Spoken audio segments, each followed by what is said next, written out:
You were kind to remind me that at our last year's summit, the title of my presentation was Turning Data into Business Value.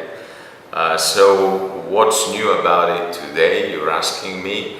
I think the stakes have gone even higher. While we spoke before about turning information into business value, we're seeing that information is becoming the most important form of capital that enterprises have, and the most important asset that they manage and that they create returns based on that. So how does that change? I mean, looking at value is one aspect of it, but looking at something from a capital perspective means that we're taking the same efforts in managing information as we do with managing the fixed assets and the human capital in the enterprise. So most companies are beginning to realize that their fixed investments and human capitals are very important, but the key competitive differentiator and the key innovation driver is information that they can manage. So we moved from value into capital investment into information, and that's a dramatic change, not only in the usage of the information, but in the management practices related to information.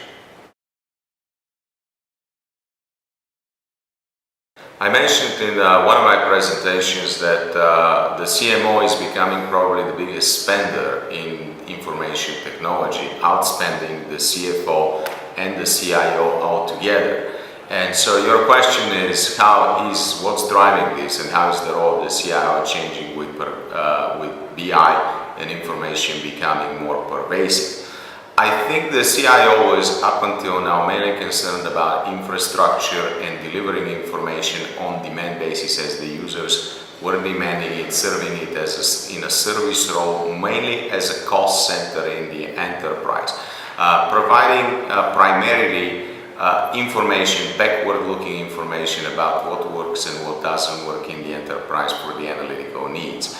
The CIO's role is changing nowadays with the higher demand of information because as more and more people demand it, they demand it not just to analyze past performance, but to innovate, to create new products, to look into the future, to have better expectations, to form predictions about what's going to happen in the market and what's not going to happen. So this moves the CIO from a role that was backward-looking and a management of a cost center to literally managing a line of business where the outputs of the products and systems that the CIO manages have to produce direct revenues and have to have a direct impact on the bottom line. So this is a significant expansion, turning the CIO more into a businessman, something that typically was not associated with IT. But IT's role in business is growing up because of the information becoming capital, and the CIO has to adjust to that new role.